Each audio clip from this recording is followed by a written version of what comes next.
Semoga Didi Riyadi untuk Pak Jokowi dari gue. Yang terhormat Bapak Presiden RI Insinyur Joko Widodo di tempat. Assalamualaikum warahmatullahi wabarakatuh. Semoga Bapak beserta keluarga dalam keadaan sehat dan dalam lindungan Allah Subhanahu wa Ta'ala. Amin. Pertama-tama izinkan saya memperkenalkan diri saya. Saya adalah Didi Riyadi, salah seorang rakyat Bapak yang hidupnya selama 31 tahun ini didedikasikan untuk dunia seni dan hiburan Indonesia. Ini kali pertama saya membuat surat terbuka kepada Bapak, sosok yang sangat saya hormati sebagai pemimpin bangsa. Surat terbuka ini bagian dari concern dan kepedulian saya kepada bangsa dan negara. Harapannya bisa sampai serta didengar oleh istana dan pemerintah. Kedua, sebagai salah seorang yang juga mencintai negeri ini, pada kesempatan yang baik ini saya datang kepada Bapak dengan kesungguhan untuk menyampaikan beberapa hal-hal curahan hati, termasuk di dalamnya apresiasi, keprihatinan, dan pendapat saya tentang situasi kondisi aktual saat ini. Dan adapun yang ingin saya sampaikan adalah Pak, sudah setahun lebih kita dalam situasi keprihatinan yang tidak pernah kita impikan, yaitu situasi very extraordinary akibat pandemi COVID-19. Kenyataannya kita benar-benar dalam wabah yang mendunia mengakibatkan semua orang harus beradaptasi dengan kenormalan baru, termasuk mematuhi prokes dan aturan-aturan baru yang ditetapkan, dan dampaknya luar biasa dirasakan oleh masyarakat serta sangat memukul berbagai bidang, terutama pada perekonomian, kesehatan, pendidikan, dunia seni dan hiburan, serta bidang lainnya. Kedua, saya berterima kasih banyak kepada Bapak dan jajaran pemerintah dalam menangani situasi serta kondisi yang tidak mudah ini. Hormat dan apresiasi yang setinggi-tingginya dari saya dan kami masyarakat Indonesia atas ketegasan mengeluarkan kebijakan-kebijakan yang tidak populer seperti PSBB di awal pandemi sampai dengan PPKM darurat seperti sekarang ini.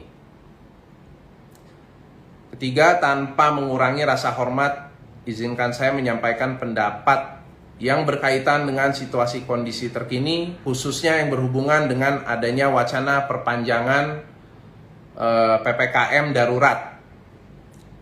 Setelah saya telaah berdasarkan data sekunder, yaitu pemberitaan di berbagai media sosial maupun data primer, melalui pengamatan serta pengalaman berinteraksi dengan beberapa kalangan masyarakat,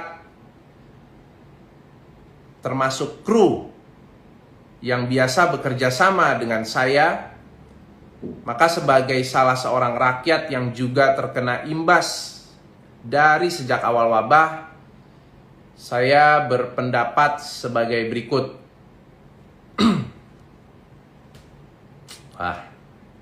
Mulai rame.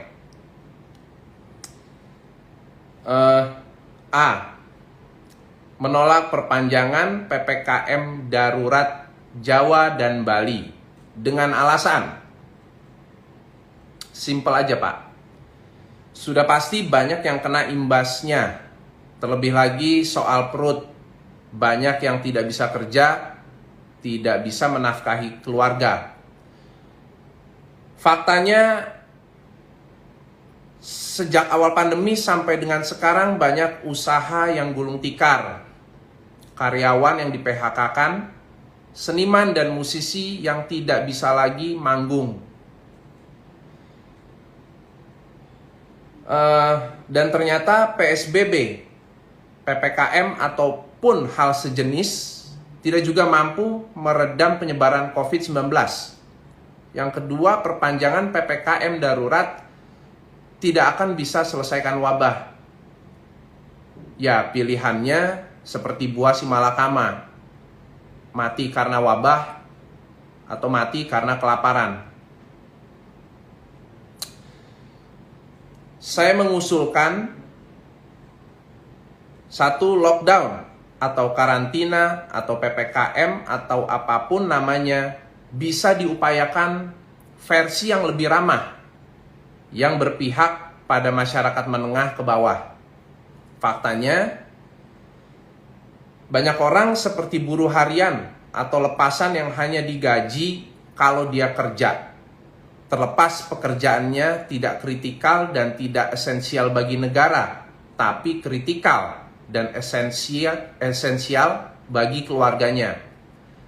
Mereka yang mendapatkan nafkah dari untung hasil dagangannya. Mereka yang punya gaji monthly payroll atau gaji per bulan, yang jelas mungkin tidak begitu merasakan imbasnya. Tetapi bagaimana dengan rakyat yang tidak punya monthly payroll alias gaji per bulan?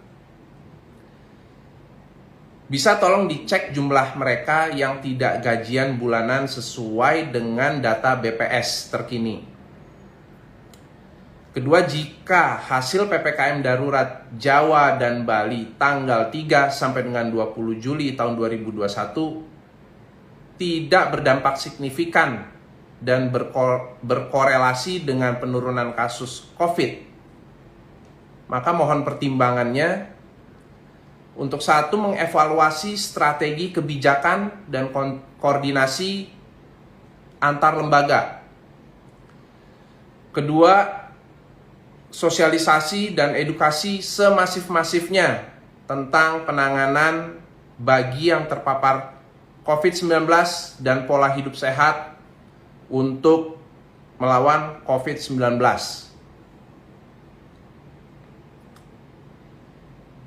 Ketiga, menggali ide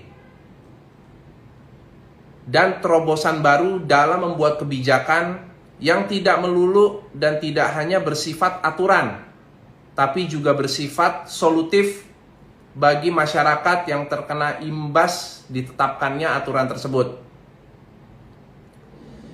Dan yang terakhir adalah mendorong pemerintah bukan hanya mengidentifikasi mereka yang terpapar COVID-19, tapi juga mengidentifikasi mereka yang terdampak pandemi COVID-19 secara ekonomi dengan alat ukur yang tepat.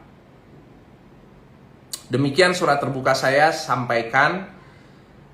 Sangat besar harapan saya Bapak Presiden berkenan membaca, mendengarkan, serta mempertimbangkan pendapat saya yang dapat dikatakan juga mewakili sebagian dari rakyat Bapak yang merasakan dampak dari pandemi umumnya dan dari pemberlakuan PPKM darurat khususnya. Atas perhatian Bapak saya mengucapkan terima kasih banyak. Hormat saya, Jakarta, 14 Juli 2021, Didi Riyadi. Itulah.